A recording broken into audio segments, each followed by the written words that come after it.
शान्तिर्विश्वेदेव शान्तिर्ब्रह्मशान्तिः सर्वं शान्तिः शान्तिरेव शान्तिः क्षमा शान्तिरेधि ॐ विश्वानिदेव सवितरदुरितानि पराशुव यदगात्रं तन्नयासुव ॐ शान्तिः शान्तिः शान्तिः सर्वारिष्टेषु शान्तिर्भवतु।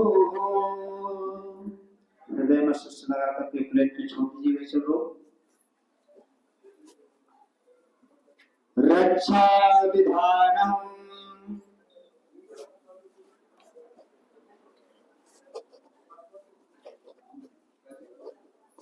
पहले करा दें, अभी बच्चों का विद्यार्थी संस्कार कराएंगे तभी करा देंगे।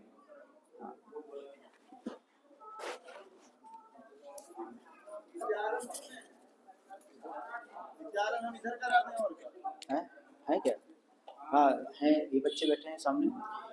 जो बच्चे विद्यारंभ संस्कार कराना चाहते हैं वहां से साहित्य स्टॉल से गायत्री मंत्र की पुस्तक ले लें।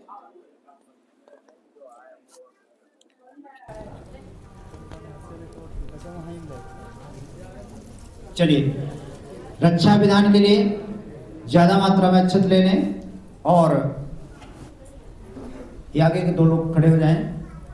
विद्यारंभ उसको ट्रेन करा दो, ये कार्यक्रम चलने दो।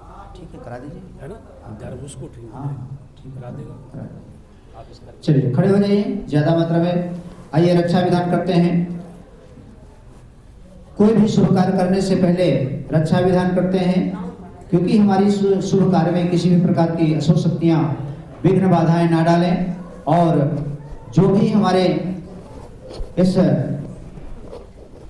वातावरण में निगेटिविटी है वो बाहर हटे और पॉजिटिव विचार वातावरण शुद्ध पहले हमारे इस वातावरण को शुद्ध करें। इस भाव के साथ 10 दिशाओं पर रक्षा विधान करें।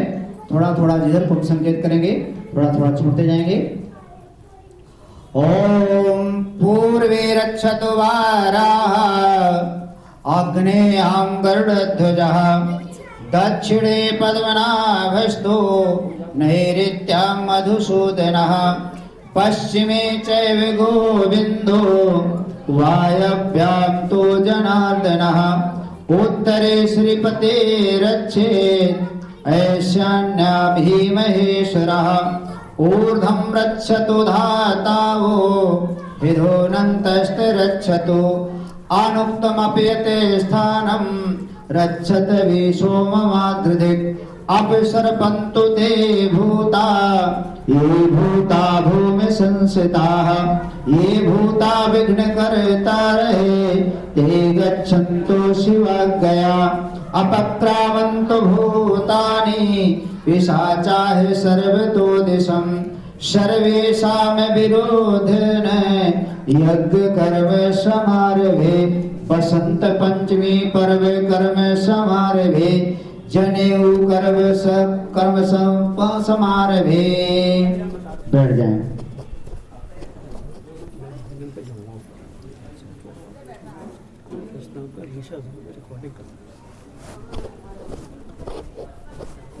आइए ये होगा जगह पे भी संस्कार करेंगे। उसके बाद 10 मिनट हमको दीजिएगा, 10 मिनट केवल जजमान ठीक है। हाँ है तो करा दीजिए, कोई कौन कर रहा है? मैं करा देता हूँ। आप करा दीजिए, बाबू जी करा दें। और सर क्या हाल है? ऊपर से कर पास कर।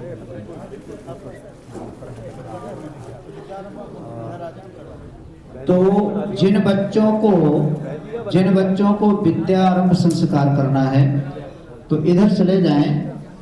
आप लोगों के बच्चों का हुआ विद्यारंभ संस्कार? हो गया ना? जिनका नहीं हो 5वीं 6वीं 1 2 3 यूकेजी एलकेजी उनका विद्यारंभ संस्कार करा लीजिए। आशीष और नव्या को भेज दीजिए, उनको भी विद्यारंभ संस्कार करा दें। आशीष को भी बोलिए तो भगवान की। आइए अब जनेऊ संस्कार के बारे में। जनेऊ संस्कार आज है कितने लोगों का हो रहा है?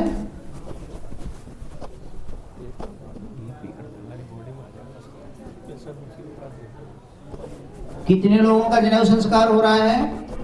1 2 3 4 लोगों का। और दीक्षा लेने वाले कितने लोग भाई हैं? दीक्षा लेने वाले, दीक्षा भी लेने वाले हैं कोई? यूट्यूब निकालूंगा नहीं, वो मैंने सुबह जो गुरु नहीं बनाया है वो ध्यान दें।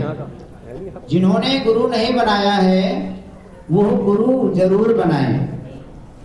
आजकल देख रहे हैं, चाहे वो हिंदू समाज का हो, चाहे मुस्लिम समाज का हो, चाहे वो सिख हो, चाहे वो ईसाई हो, चाहे वो किसी धर्म का हो, किसी भी संप्रदाय का हो, गुरु जरूर बनाना चाहिए। अगर हम इस धरती पर आए हैं, गुरु की एक ऐसी महिमा है कि जिसमें हमें हर तरह से लड़ने की क्षमता होती है। गुरु वर्ण करने के बाद हमारे साथ ऐसी शक्ति आ जाती है, हमारा जीवन ऐसा उच्च कोटि का हो जाता है कि हम हर परिस्थितियों में हम संघर्ष कर सकते हैं। और सदैव हमारे ऊपर गुरु का हाथ रहता है, भगवान का हाथ रहता है। तो आइए हम जनेऊ को आज हम जाने कि हम क्या है। जनेऊ का मतलब हम अपने आप को पहचाने कि हम क्या हैं। जनेऊ एक मात्र धागा ही नहीं है कि है, जनेऊ एक ब्रह्मास्त्र है। उसमें ब्रह्मा विष्णु महेश इन्हीं की 3 गांठें होती हैं। और जनेऊ हमारे सनातन धर्म का, हिंदू धर्म का एक बहुत ही प्रमुख संस्कार है, बहुत ही महत्वपूर्ण संस्कार है, जो हमें मानव जीवन में आकर के इसको करना चाहिए, धारण करना चाहिए। जनेऊ को धारण करना चाहिए, क्योंकि पहला जन्म हमारा क्या किससे होता है? पहला जन्म हमारी माँ के गर्भ से होता है ना? माँ के गर्भ से होता है। और माँ के गर्भ से होने पर हमारे जितने भी जन्मांतर के कुसंस्कार होते हैं, वो कुसंस्कार हमारे हावी होते हैं। जितने भी हमारी कुप्रवृत्तियां होती हैं वो हमारी हावी होती हैं। और दूसरा जन्म होता है, ए बेटा शैतान नहीं करो भाई। दूसरा जन्म हमारा है जिसे हम ध्वज कहते हैं, वो है ब्राह्मणत्व को धारण करने वाला, जो हमें जनेऊ संस्कार के नाम से हम जानते हैं। जनेऊ संस्कार एक बुरे संस्कारों को शमन करता है, नष्ट करता है, हमें एक प्रतिबंधित अनुशासित सहित जीवन जीने की कला सिखाता है। इसलिए हमें जनेऊ संस्कार करना चाहिए। भगवान मनु महाराज ने कहा है कि यज्ञोपवीत के किए बिना ध्वज किसी अच्छे कर्म को नहीं कर सकता है। ध्वज माने दूसरा जन्म किसका? दूसरा जन्म ब्राह्मण का। दूसरा जन्म ब्राह्मण का, उसे ध्वज कहते हैं। क्योंकि कहा गया है कि जन्म ना जायते शूद्रः संस्काराः ध्वज उच्यते। जन्म से हम अपने आप को गर्व से कहते हैं कि हम ब्राह्मण हैं, हम क्षत्रिय हैं, हम वैश्य हैं। लेकिन जब तक ध्वज यानी कि संस्कारों से हम ध्वज तो नहीं प्राप्त करते, तब तक हम शूद्र ही कहलाएंगे, है ना? तब तक हम क्या कहलाएंगे? शूद्र कहलाएंगे। हमें ब्राह्मण कहलाने के अधिकारी नहीं है। फिर हम जन्म से भले ही कहते रहे अहंकार बस कि हम पंडित जी हैं, है ना? इसलिए मनु महाराज ने कहा है कि जो भी यज्ञोपवीत संस्कार किए बिना ध्वज वो किसी अच्छे कर्म को नहीं कर सकता है। और पद्म पुराण में भी लिखा है कि करोड़ों जन्म के ज्ञान अज्ञान में किए हुए पाप, करोड़ों जन्म के किए हुए ज्ञान और अज्ञान के पाप यज्ञोपवीत से धारण करने से वो नष्ट हो जाते हैं। लीजिए भैया अभिषेक जी, ये दे दो। अंदर देखो, पापा होंगे अंदर या कोई होगा, ठीक है।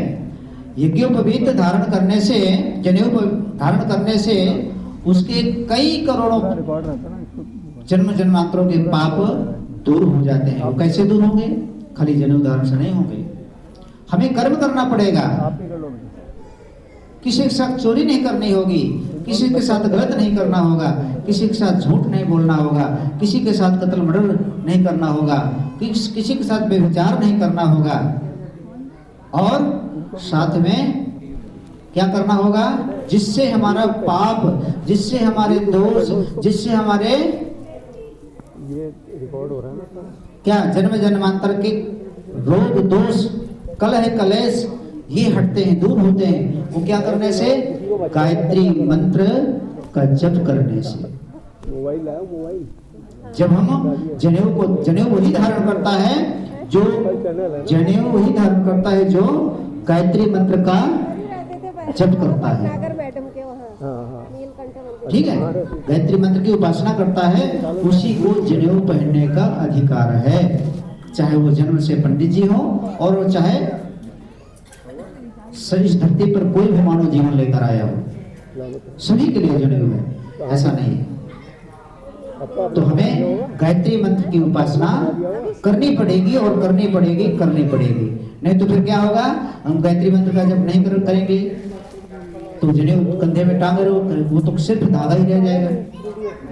उसका अगर लाभ लेना है तो गायत्री मंत्र का जाप करना पड़ेगा, कम से कम 1 माला से लेकर के 3 माला तक, 1 माला से लेकर के 3 माला तक। भगवान ने हमको कितना समय दिया है?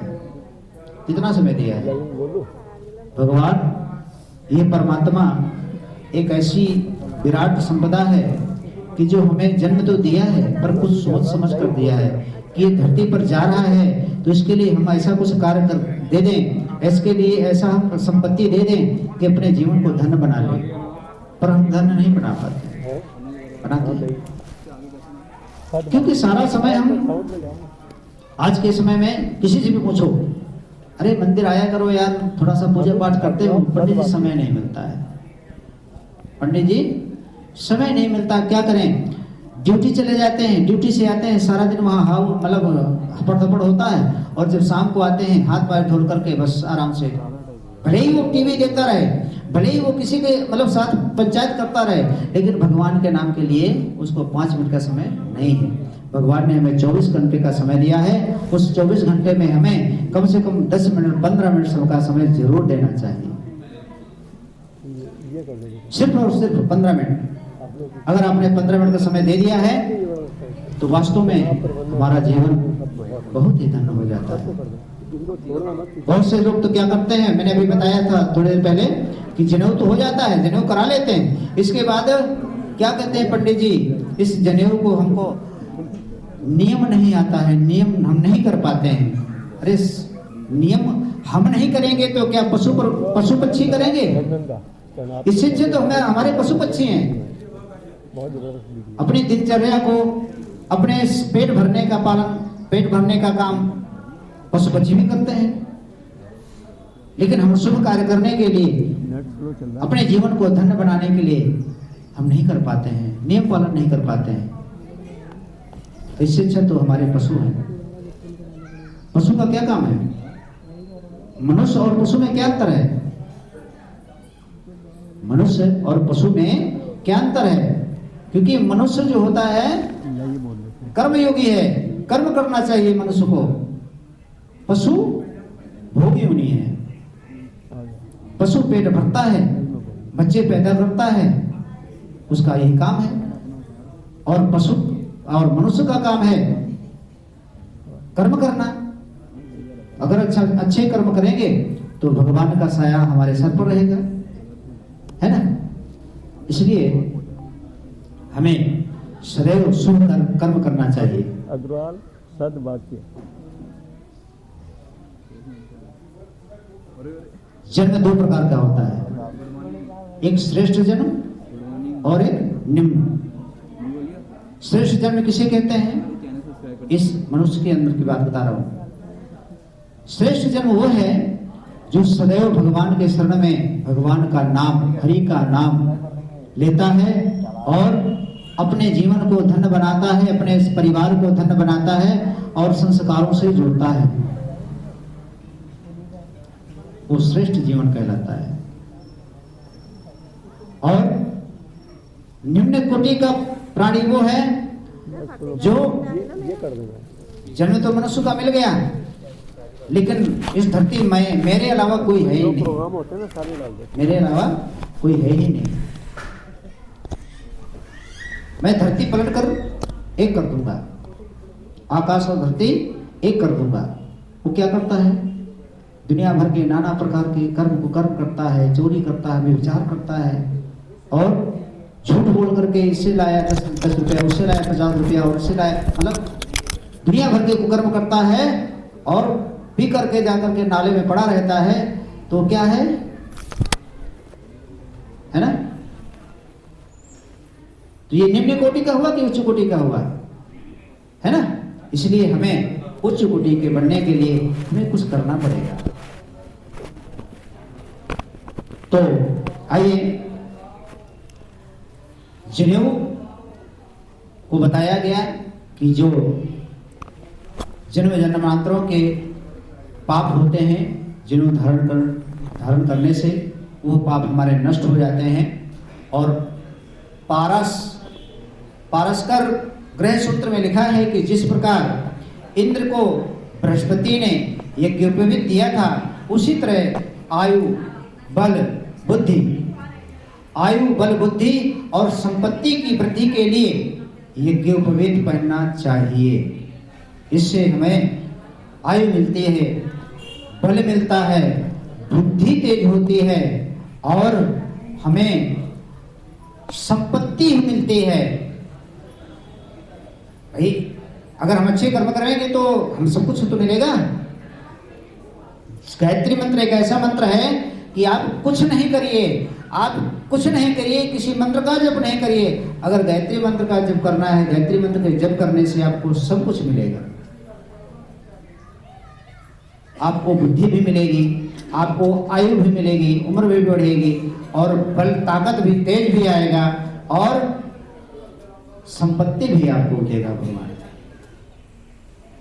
अगर हमारे पास बुद्धि नहीं है, हमारे पास शरीर स्वस्थ नहीं है, तो क्या मिलेगा हमें? कुछ मिलेगा? कुछ नहीं मिलेगा। इसलिए हमें अपने चरित्र को शुद्ध रखने के लिए हमें कर्तव्य करना पड़ेगा। तो यह यज्ञोपवीत जो आपका है, एक गायत्री की प्रतिमा, गायत्री ये प्रतिमा मूर्ति है ना आप सामने, यही एक गायत्री माता का एक प्रतिमा के रूप में हम अपने इस जनेऊ को धारण करेंगे। और इसमें त्रिपदा गायत्री कहते हैं इसको। कितना क्या कहते हैं? त्रिपदा गायत्री। त्रिपदा गायत्री, इसके 3 चरण होते हैं। पहले त्रिपदा गायत्री कौन है? गायत्री माता, सरस्वती और सावित्री, ये त्रिपदा गायत्री है। 3 चरण इसके क्या है? तत्सवितुर्वरेण्यम, ओम भूर्भुवः स्वः। ये ओम जो है प्रणवाक्षर है, ओम प्रणवाक्षर है, भूर्भुवः स्वः, भूर्भुवः स्वः। ये तीनों लोक हैं, तीनों लोक हैं, आकाश पाताल पृथ्वी, है ना? ये तीनों लोक हैं। देवस्य धीमहि धियो यो नः प्रचोदयात्। ये 3 लड़े इसकी हैं। ये ब्रह्मा विष्णु महेश, इसकी 3 गांठें हैं। ठीक है? तो ओमकार को ब्रह्मा कहा गया है और जो व्याहतियां हैं वो 3 विभूतियां हैं, भू भुवः स्वाहा। भू का मतलब होता है आत्मज्ञान, भू का मतलब होता है आत्मज्ञान, और भुवः का मतलब होता है कर्मयोग। हम अपनी आत्मज्ञान से कर्मयोग करें, और जो स्व है वो स्व का मतलब होता है स्थिरता, यानी कि बिल्कुल हमारी समाधि स्थिर में जाएं और ध्यान मुद्रा में अपना अपनी कर्मयोग इंद्रियों को गायत्री मंत्र के साथ उनको जोड़ें। इसलिए त्रिपदा गायत्री, सावित्री और सरस्वती। गायत्री का मतलब है श्रद्धा, प्रज्ञा, निष्ठा। ये मनुष्य के जितने भी कलेवर होते हैं उनको सभी को नियंत्रित करता है, विकसित करता है, और इन्हीं के सहारे इन्हीं से हमें देव ऋण, ऋषि ऋण और पितृ ऋण। जब हम अभी हमने क्या बताया कि माता पिता के ऋण से ऋण होने के लिए क्या करना चाहिए? माता पिता के ऋण से ऋण होने के लिए हमें जप करना चाहिए, पूजा करना चाहिए, दान करना चाहिए। माता पिता की हमारी जो धरोहर है हम ऐसे ही खर्च कर लेते हैं क्या? आजकल तो ऐसे ही है कि जितना भी माता पिता की संपत्ति है उसको धड़ाके के साथ जितना हो सके उतना मन मर्जी अपने खर्च कर लो, ऐश कर लो, है ना। फिर बाद में हम कमाएंगे नहीं कमाएंगे तो क्या होगा? जैसे होगा देखा जाएगा। लेकिन बहुत गवर्नमेंट की तरफ से भी चल रहा है, जिंदगी कर्ज है यूं अदा कीजिए। माता पिता जब जन्म देते हैं तो बेटे को कहते हैं कि बेटा मैंने जिंदगी ये जो जन्म दिया है मैंने आपको, ये कर्ज के रूप में दिया है। 7 जन्म तक आप इस कर्ज को नहीं उतार सकते हैं, कोई नहीं उतार सकता है ना। इसलिए फूल बन कर सदा हीजिए इस तरह। इस जीवन में फूल बनकर हमें अपने जीवन को जीना चाहिए।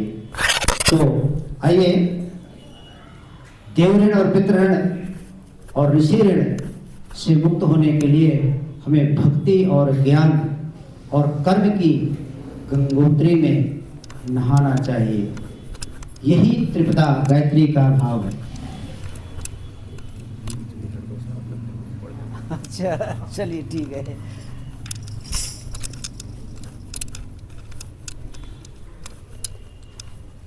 आइए, कोई मंत्र नहीं, इसलिए हमें गायत्री का जप करना चाहिए।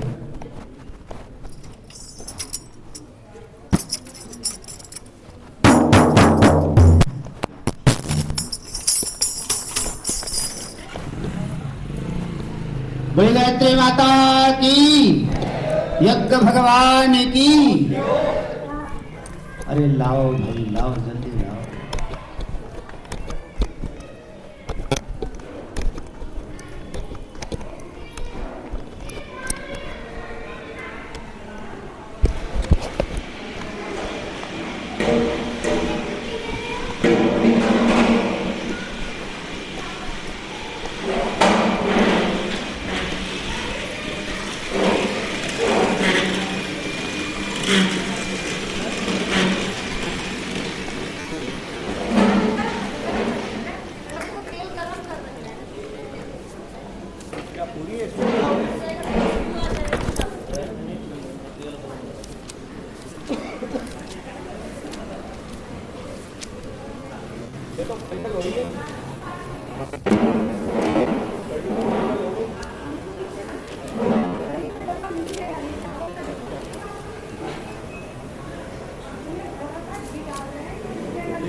चलिए बोली गायत्री माता की। आइए अभी हमने जो बताया कि जो माता पिता जो जन्म देते हैं वो कर्ज के रूप में देते हैं। मैंने एक लाइन आपको सुनाई थी कि आज का समय ऐसा है, आज की जो जनरेशन है, आज की जो माताएं बहनें हैं, बड़ा ही विचित्र उनका जीवन जीने का ढंग, जीवन जीने की कला और संस्कारों से मतलब अलग होना। तो आजकल हमारे माता पिता तो नौकरी बहुत अच्छी करते हैं, वेतन भी बहुत अच्छा पाते हैं, लेकिन माता पिता की परवरिश नहीं कर पाते। माता पिता को सीधा वृद्धाश्रम जाओ, हम आपको खर्चा पानी देते रहेंगे और सेवा पानी आपके वहाँ होती रहेगी। इसलिए हम जीवन भर कभी माता पिता के ऋण को नहीं उतार सकते हैं। तो जिंदगी कर्ज है यो अदा कीजिए, जिंदगी कर्ज है यो अदा कीजिए, जिंदगी कर्ज है यो अदा कीजिए, राह में फूल मन कर खिला कीजिए, राह में फूल मन कर खिला कीजिए।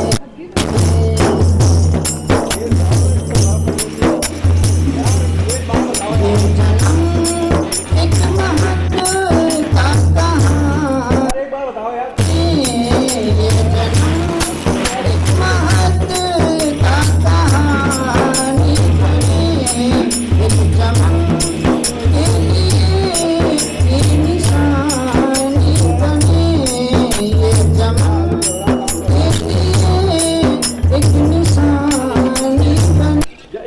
बस अंधेरे में दीपक जला दीजिए, बस अंधेरे में दीपक जला दीजिए, राह में फूल कर खिला दीजिए।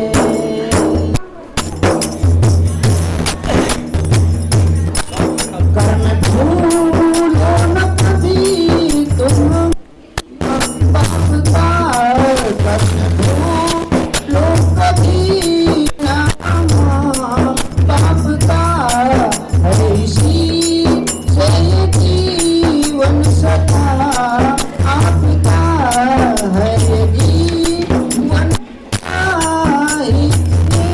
आजी, है ये जीवन सदा यही आपका करके नाम दिए, एक दम करके जीवन कीजिए, राह में करके कीजिए, जिंदगी कर्ज है अदा कीजिए।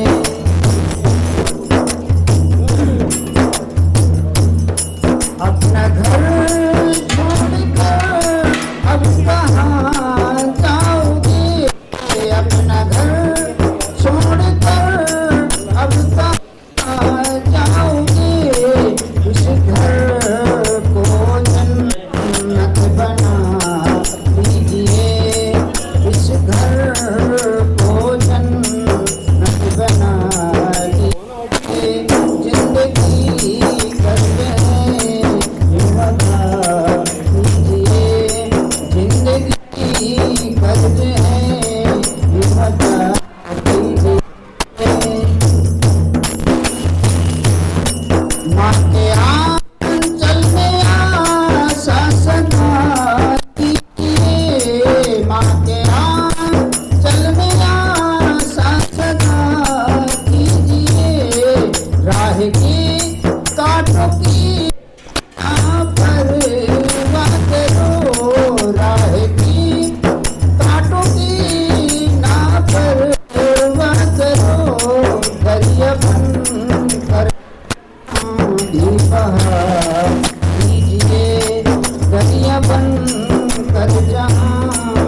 ब्रह्मण्य माता की, माँ गायत्री की। चलिए अब आइए।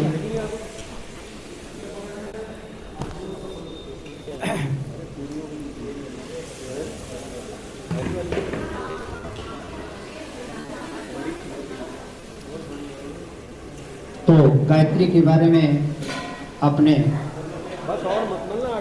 सुना कि गायत्री हमें जीवन पर्यंत कम से कम 3 माला, 1 माला, 5 माला, 11 माला का जप करना चाहिए और गुरु वर्ण के साथ, गुरु वर्ण करके जरूर ही गायत्री मंत्र करें, क्योंकि गुरु के बिना हमारा जीवन अधूरा रहता है और गुरु के बगैर हमें किसी प्रकार का कोई लाभ नहीं मिलता है।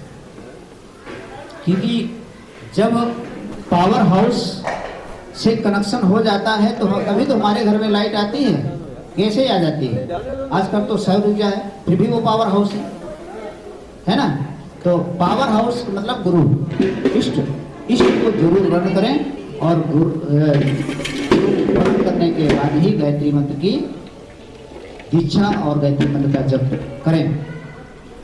तो आइए सबसे पहले हम कोपीन, मेखला, धागा, आपके पास कलावा होगा, कलावा अपने कमर से के बराबर उसको देख लीजिए ऊपर करके। ये कमर में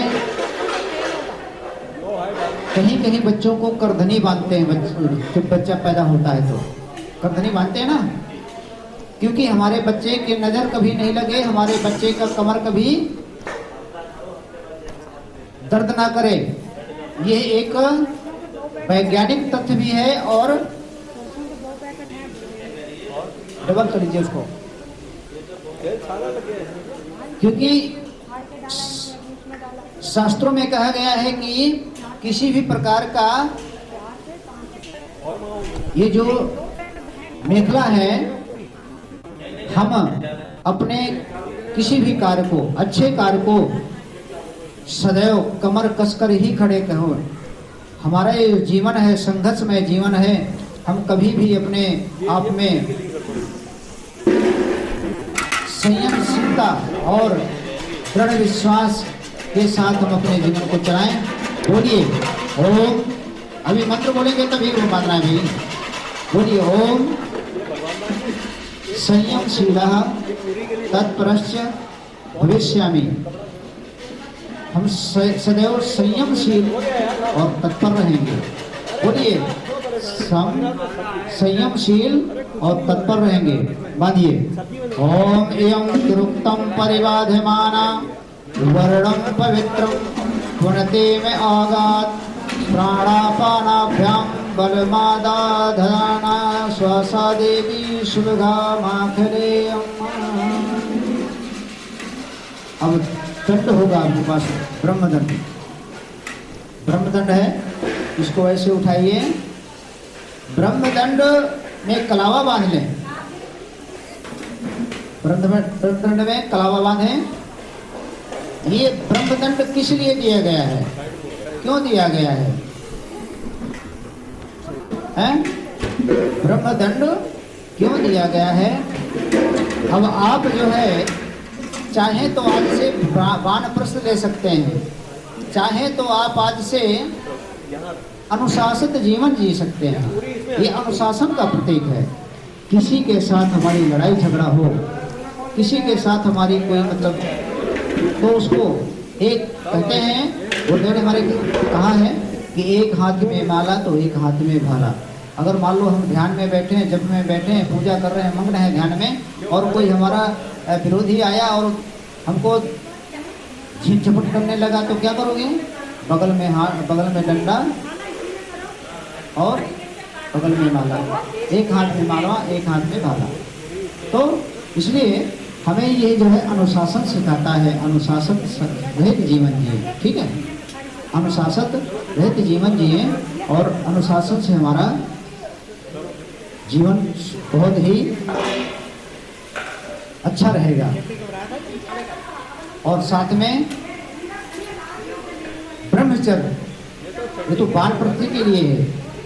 ब्रह्मचर्य की प्रेरणा हमें इससे मिलती है। तो चलिए हाथ में पकड़िए इसे और बोलिए ओम। जोर से बोलना है, मन में नहीं बोलना है, जबकि हमारे कानों में आवाज है क्योंकि हम बहरे हैं।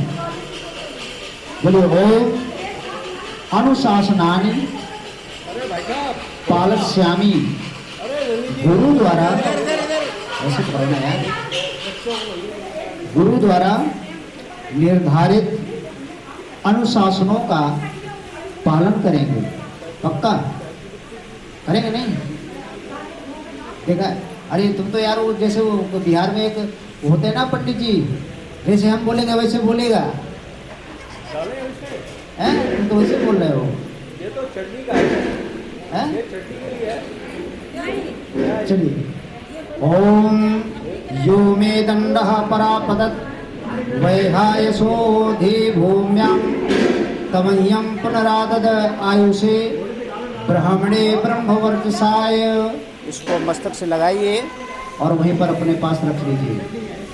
ठीक है? अब यज्ञोपवीत को खोल दीजिए। यज्ञोपवीत जनेऊ, यज्ञोपवीत जनेऊ जो है, जिनकी शादी हो जाती है वो डबल जनेऊ पहनते हैं, और जो अविवाहित जब तक शादी नहीं होता तब तक सिंगल जनेऊ पहनते हैं। जब आपका शादी हो जाएगा, शादी होगी, तभी आपको डबल जनेऊ पहनाया जाएगा। लेकिन अभी आप जो है सिंगल ही जनेऊ पहनेंगे, ध्यान दीजिएगा। भाई अब दे दो यार, हो गया यार। उलझाना नहीं भाई, सही ढंग से खोलिएगा। गलत चीज थोड़ी है यार।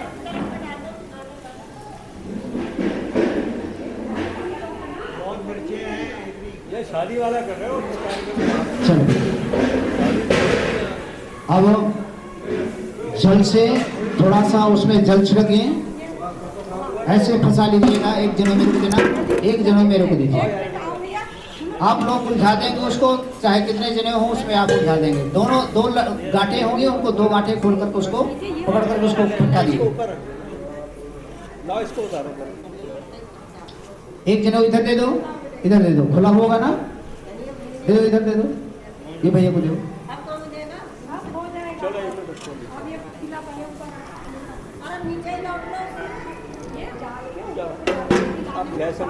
चलो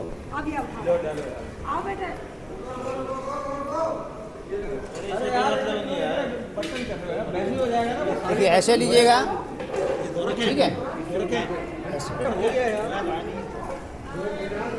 और जनेऊ को ऐसे करके खाली बर्तन किए जल छिड़क लीजिए और जनेऊ का पूजन करें, पवित्र करें।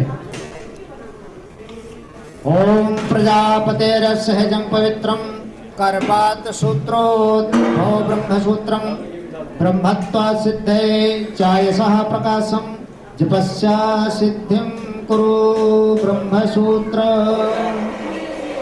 अब यज्ञोपवीत को अक्षत पुष्प ले लें, अक्षत पुष्प ले लें और उसके बाद गायत्री मंत्र का मन ही मन 10 बार जप करें।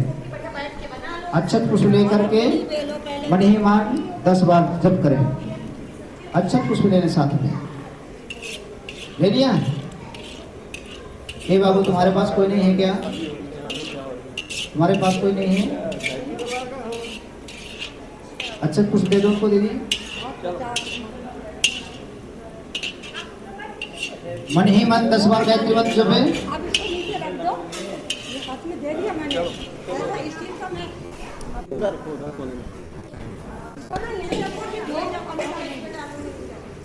अब ये पूरी के लिए लगा दो।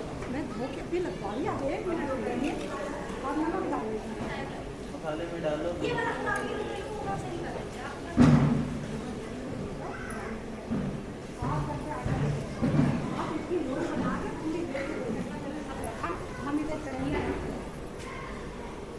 हो गया?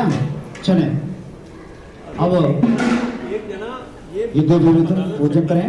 ओम मनो ज्योतिर्जुष्टामाजस्य बृहस्पतिर्यज्ञमिमं तनोतुरिष्टं यज्ञं सविमं दधातु विश्व देवा स्वयमादयन्तामो प्रतिष्ठ। हृदय में शीश लगाकर तुलसी प्लेट में छोड़ दीजिए। भावना करें कि देव प्रतिमा को हम शुद्ध संस्कारवान बनाकर उसमें सन्निहित देवत्व के प्रति अपनी भावना आस्था को समर्पित कर रहे हैं।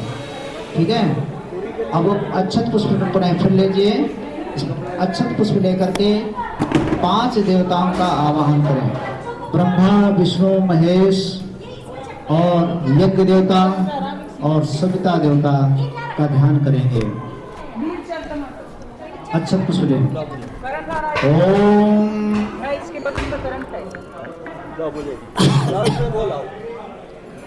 ओम ब्रह्मा जज्ञानं प्रथमं पुरस्तात् सीमतः सूर्यो वेण्यावः साबुधन उपमा अस्य विष्ठा तस्य योनिम तस्य विवह। ओम ब्रह्मणे नमः। छोड़ दीजिए वहीं पर और हाथ जोड़िए, मस्तक झुकाइए। ब्रह्मा जी को नमस्कार करें। इसके बाद विष्णु भगवान को बोलिए।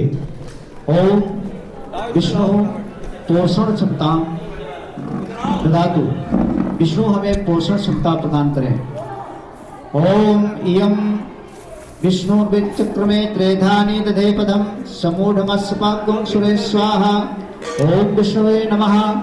आवाहयामि स्थापयामि ध्यायामि। अरे ऐसी डाल मस्तक दो। झुकाइए, प्लेट में छोड़ दीजिए। अरे सब पड़ेगा, आप डालो सही, डालो सही। इसके बाद शिव का आवाहन करें। महेश अभी एक मिनट बोलिए। ओम शिवः अमरताम ददातु। शिव हमें अमरत्व प्रदान करें। ओम नमस्ते रुद्रमन्वाउतोता इसवे नमः बाहुभ्याम उदते नमः। ओम रुद्राय नमः। आवाहयामि स्थापयामि ध्यायामि। इसके बाद यज्ञ भगवान को। ओम यज्ञेन यज्ञे यज्ञदेवाः कामधर्माः गुणन्नाथं तेहिमात्रं महिमानः सुचक्रं पूर्वे स्वाध्याः सन्ति देवाः। ओम यज्ञ पुरुषाय नमः। आवाहयामि स्थापयामि ध्यायामि। फिर इसके बाद सूर्य सविता देवता को सूर्य। देखिए ध्यान दीजिएगा, ये जो गायत्री मंत्र है अभी सब हो जाएगा। ये वेदों का मंत्र है, सबसे सर्वश्रेष्ठ मंत्र है गायत्री मंत्र। और साथ में सविता देवता, सूर्य सविता देवता का मंत्र है। अगर इस गायत्री मंत्र को आप जब करते हैं तो फिर मैं पुनः बता रहा हूँ कि आपको प्रकाश, तेज, ऊर्जा, शक्ति, श्रम जो भी है सब कुछ मिलेगा इसमें। ठीक है। ओम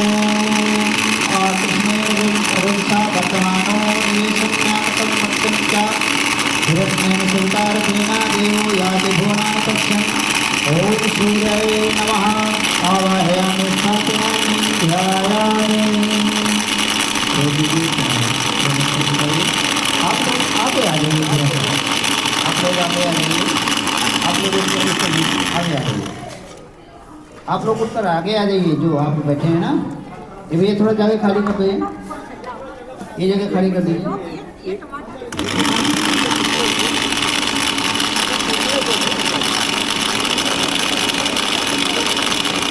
जो मुझे काम करना है आ गया। आप भैया टाइप करेंगे।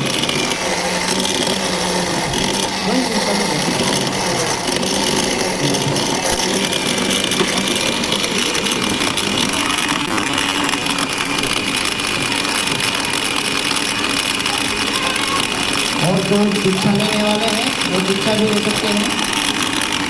ठीक है। हाँ दीक्षा ध्रुवन। हाँ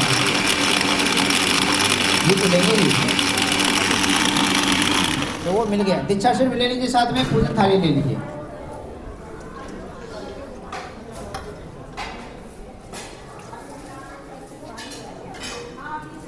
एक पूजन थाली दे दीजिए।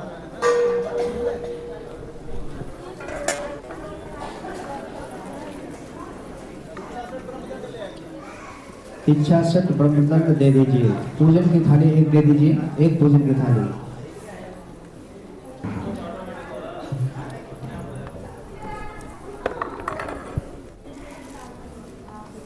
और पीछे होकर बैठिए, और पीछे होकर थोड़ा बैठिए। अरे कोई बात नहीं। उधर से खाली एक जगह पीछे। बोलो तो भगवान की। अब जनेऊ को ऐसे धारण करना है। आप लोग बोलिए संकल्प के साथ।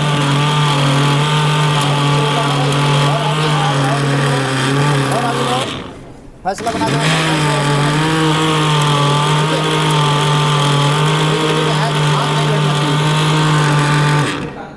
थोड़ा और पीछे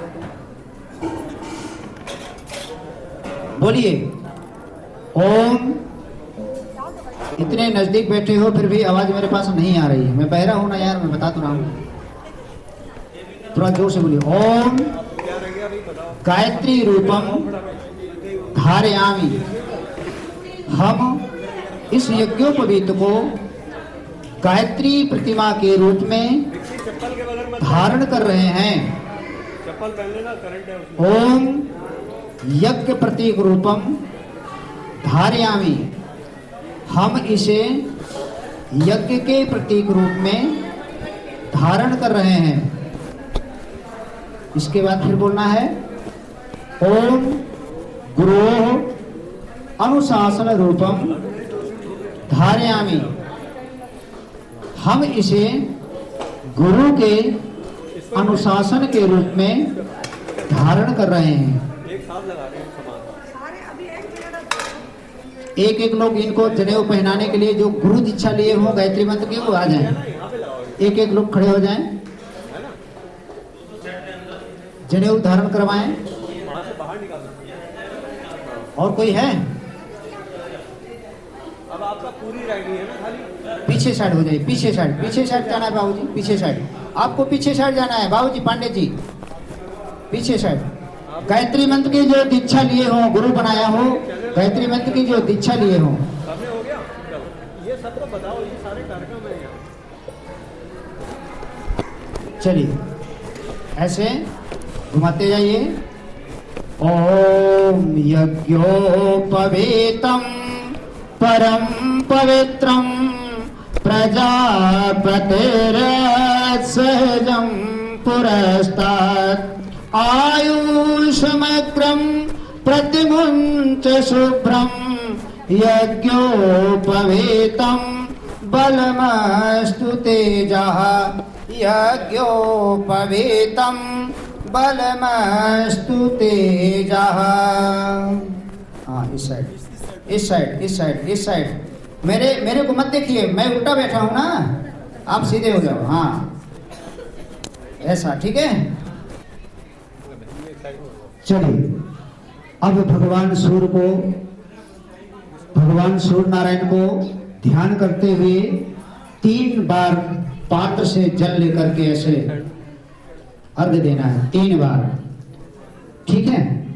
भगवान सूर्य का ध्यान करते हुए हे जगत आत्मा, जिस प्रकार सारी प्रकृति को शक्ति देते हैं, वैसे ही उनका सूक्ष्म प्रभाव हमें भी मिले।